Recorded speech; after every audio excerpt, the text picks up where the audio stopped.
dhiiba lacag iyo qofkii lacag qaataba tug dhalay waaye taariikhda dadkay bartaa wixii daboolan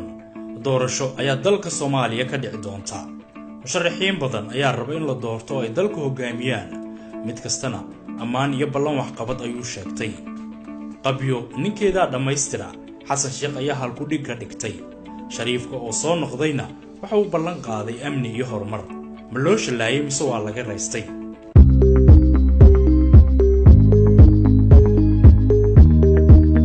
tarsan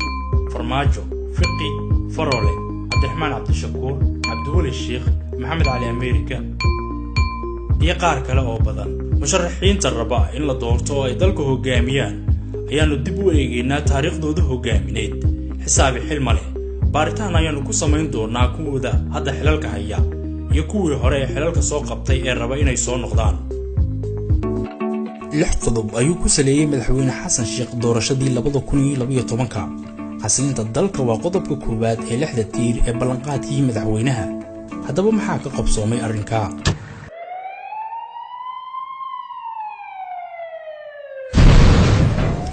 iyo 7 qarax oo boqolaal qof oo shacab ah ay ku dhinteen ayaa magaalada ka dhacay 19 xildhibaan iyo 37 wariye ayaa la dilay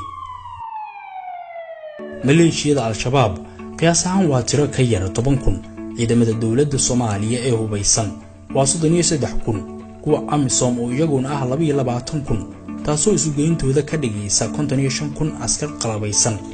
marka la barbar dhigo shantii askariba waxa ku aadaya hal al-shabaab ah sidaas oo ay tahay magaalooyin badan ay shabaabka joogaan oo ay ka soo abaabulaan qaraxyada iyo weerarada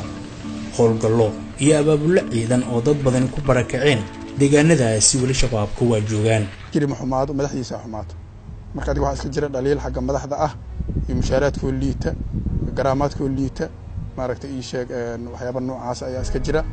iyo waxyaabo corruption iyo maaragtay ii sheeg waxyaabo noocaas ayaa iska jira iyo waxyaabo qabiil oo kala ah argagixiso يهداد مقشين دجنان لعان يهداد مقشين أمن لعان عابيس يهو يديس يولاشيس يقبيل كيسو ومصر مصر ganacsiyada dadka gaarka ay leeyihiin iyo nolosha kale ee magaalada wax badan baa iska bedelay haddaba dawladda gacan intee leeg ay ka geysatay kadib golkii shabaabka laga saaray magaalada Muqdisho ganacsiga si iskiisa ayuu u kobcayay xilliga uu dalku hogaaminayay madaxweyne Shariif Axmed dawladdaas dhacday iyo tan xasan sheekhba wax muuqda oo si toos ah ay dhaqaalaha dalka qayb kaga qaateen ma jiraan dhaqaalaha guud oo muxuu ahaa yani xoolaha oo la rabay in yani sare loo qaadanayo xaqiiqdii waa iska kooban yahay oo dadka hadda xoolaha ka ganacsado nin kastaba jeebkiisa iyo tabartiisa maalama ahayna yani ila kale oo muhiim ah oo yani oo ganacsigaas ku dhiirigelina male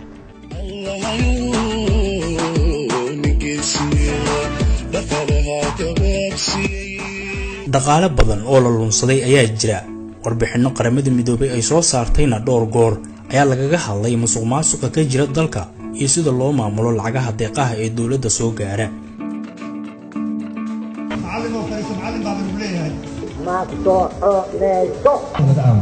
waqti badan oo wax lagu qaban lahaa ayaa ku lumay isqabqabsiga dawladda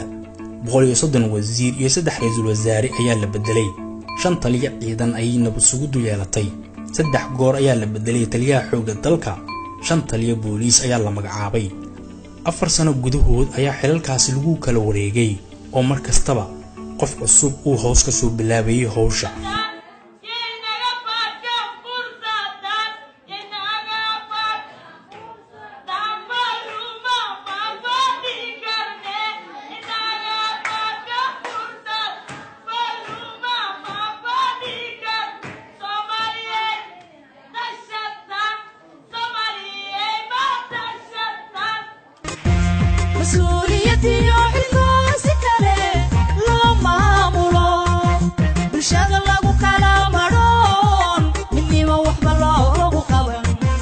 kana mahuraanayo